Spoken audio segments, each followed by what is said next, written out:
Hello guys, मैं हूं क्षितिज डडवाल और आज हम पढ़ने वाले एनिमेटेड सर्वाइवल किट जो कि लिखी है रिचर्ड विलियम्स ने।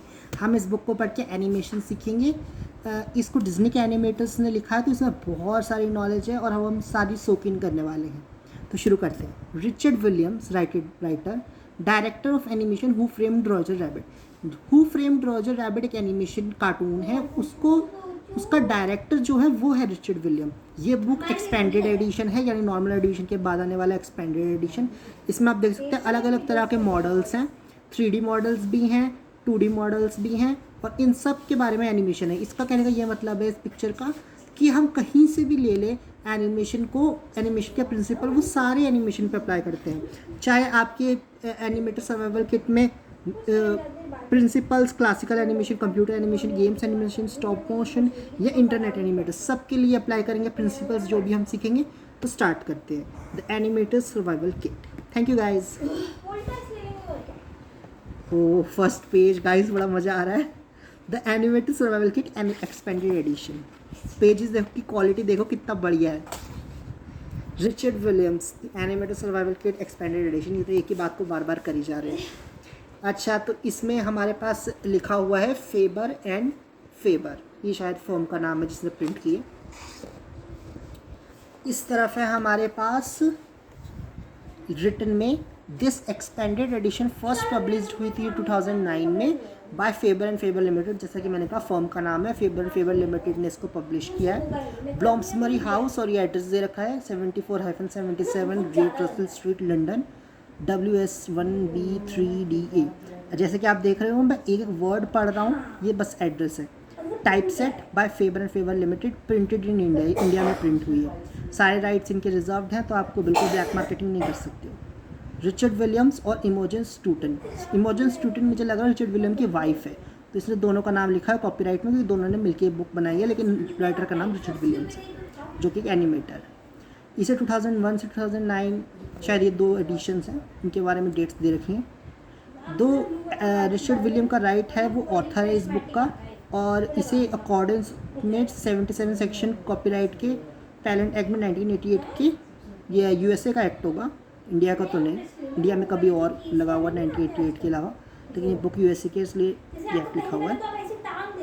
आगे क्या लिखा है, this book is sold subject to the condition that it shall not be way of trade or otherwise be lent, resold, hired out or otherwise circulated without a publisher prior consent in any form or binding or cover other than that in which it is published or without a similar condition including this condition being imposed on a subsequent purchaser। इसका कहने का ये मतलब है, ये book को जिस condition में लिखा गया है उसको किसी भी ट्रेड के ज़रिए किसी भी तरीके से रीसोल्ड नहीं कर सकते, दोबारा नहीं बेच सकते। कहने का ये मतलब है कि इसे लिखा है रिचर्ड विलियम्स है, तो इससे पैसा भी रिचर्ड विलियम ही कमाए और कोई ना कमाए, ठीक है। और जो अगर आप बेच भी रहे हो तो आपको कंसेंट फॉर्म चाहिए होगा, लेकिन आप चिंता मत करो, अगर आपको ये बुक चाहिए तो आप मेरे को कांटेक्ट कर सकते हो, मैं डिस्क्रिप्शन में आपको लिंक सब दे दूँगा, ठीक है। मैं आपको ये बुक मेरे पढ़ने के बाद तो मेरे किसी काम की नहीं, मैं फ्री में इसका गिव अवे कर दूँगा। ओके, और इसका PDF भी अवेलेबल है। अगर आपके पास पैसे नहीं है बुक खरीदने के तो आप PDF लेके फ़ोन में ही पढ़ सकते हो PDF। वैसे तो मैं आपके साथ यहाँ पे पूरा पढ़ने वाला हूँ। एक CIB ब्रिटिश लाइब्रेरी का रिकॉर्ड, मतलब इस बुक के एक CIB रिकॉर्ड ब्रिटिश लाइब्रेरी में सेव्ड है। अगर बुक कहीं खो जाती है या इंटरनेट से गायब हो जाती है तो वहाँ से दोबारा इंटरनेट पे लाई जा सकती है। अब हमने कहा है कि हम हर एक वर्ड पढ़ेंगे तो ये पूरा पढ़ना पड़ेगा। ISBN 978-571-571-23834-7 PBK, इसका मतलब मुझे नहीं पता। ISBN 978-571-23833-0 केस्ड का मतलब तो टैग्ड होगा। ये कोई लोगो है, शायद रिसाइकिलिंग का लोगो है, वैसे मुझे पता नहीं, अजीब सा लग रहा है। Mix paper from responsible sources. Responsible मतलब कि पेपर, रिस्पॉन्सिबल सोर्सेज है मतलब पेपर वेस्ट नहीं किए जो भी लोग हैं, कहने का मतलब ये है। FNSC CO16779 और ये पेज नंबर 17 है, देख सकते हो page number 17। Okay guys, to Imogen, मेरी वाइफ के लिए, माई को कॉन्स्पिरेटर, जो मेरे साथ सब कुछ सोच समझ के करती है, और मेरी वाइफ जिसके बिना ये बुक एग्जिस्ट ही नहीं करती, और ऑथर तो शायद होता भी नहीं लिखने के लिए। क्या ऑथर सुसाइड करने वाला था क्या, क्या पता। वैसे फीलिंग तो ऐसी आ रही है, वाइफ ने बचा लिया ऑथर को। सच्चा प्यार। चलो आगे पढ़ते हैं। ऑथर ने क्या कहा, मैं चाहता हूँ कि ये बुक ऐसी चीज़ें सामने लाए जो कि मैंने बेस्ट वर्किंग मेथड्स फाउंड किए, ढूंढे हैं, इसलिए ताकि एनिमेटिंग बहुत ही बेटर और ईजियर हो जाए करने के लिए। यहाँ पे बहुत सारे फॉर्मूलाज, प्रिंसिपल्स, क्लिशेज, डिवाइसेस मिलेंगे। मम्मी आप मत बोलो बीच में, मैं सिर्फ बुक की रिकॉर्डिंग कर रहा हूँ। डिवाइसेस हैं ताकि यहाँ पे हेल्प करने के लिए, पर जो मेन चीज़ है जो मैंने पास ऑन करने की कोशिश किया है वो एनिमेशन के बारे में सोचने का तरीका है, ताकि माइंड फ्री हो सके कि वो बेस्ट वर्क पॉसिबल कर सके। मैंने इंडस्ट्री के बिजनेसेस में जो बेस्ट थे उनसे सीखा था, और मैंने उसको एक सिस्टमैटिक वर्किंग ऑर्डर में इस बुक में डाल दिया है। उसने मेरा वर्क तो ट्रांसफॉर्म कर दिया, लेकिन अब मैं आशा करता हूँ कि ये आपका भी वर्क ट्रांसफ़र करे। ये राइटर कह रहा है, वो बनियान वाली बात मेरी थी। ओके, कंटेंट्स क्या पढ़ने वाले हैं हम इसमें। फर्स्ट पेज पे वाई दिस बुक, ऑथर ने बुक क्यों लिखी है शायद। 11th पेज पे ड्राइंग इन टाइम, समय निकालना ड्राइंग करने के लिए।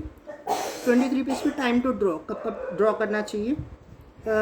35 पे it's all in the timing and spacing, animation में दो की टर्म्स होते हैं, टाइमिंग और स्पेसिंग। इसके बारे में मेरे को पहले से पता है, लेकिन हम इसमें पढ़ेंगे तो इसमें ज़रूर डेफिनेशन मिलेगी। लेसन 1, एनिमेटर जो हमें लेसन 1 दे रहे हैं इस बुक में। एडवांसिंग बैकवर्ड्स टू 1940, 1940 से हम एनिमेशन के बारे में जानेंगे क्या क्या एडवांसमेंट्स हुई हैं। हिस्ट्री ऑफ चार्ट और इन बिटवीन, चार्ट और इन बिटवीन की हिस्ट्री पढ़ेंगे।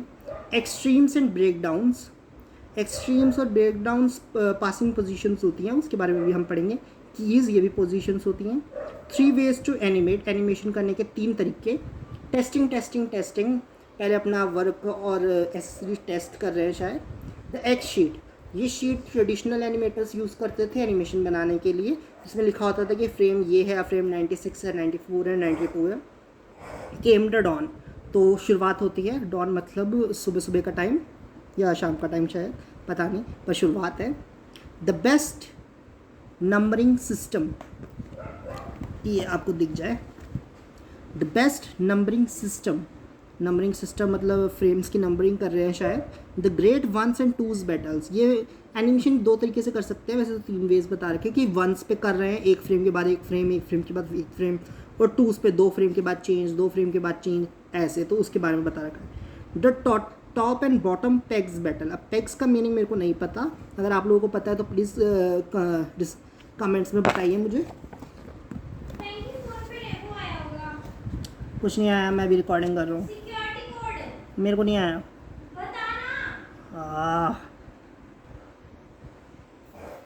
तो स्टार्ट करते हैं। मोर ऑन स्पेसिंग, स्पेसिंग के बारे में, एनिमेशन में जब हम फ्रेम बनाते हैं, दूसरा फ्रेम बनाते हैं, उनके बीच में स्पेसिंग कैसी है। क्लासिक इन बिटवीन मिस्टेक, अच्छा मैं नंबर नहीं पढ़ रहा हूँ, नंबर में किसी को इंटरेस्ट नहीं है। Classic in between mistake, in between करते वक्त थोड़ी इसमें एक स्टोरी बताएंगे वोबली आइस के बारे में, मैंने पढ़ा था कहीं पे। वॉच योर आर्क्स, अच्छा ये होता है एनिमेशन में हर चीज़ आर्क्स में होती है, वैसे कर्व में वो गोल्डन रेशियो होता है ना, यू जा रहा होता है, तो वो सब हमें पढ़ाएंगे। Getting more movement with in the mass, mass 3D मास होता है, उसके बारे में सोचे कैसे।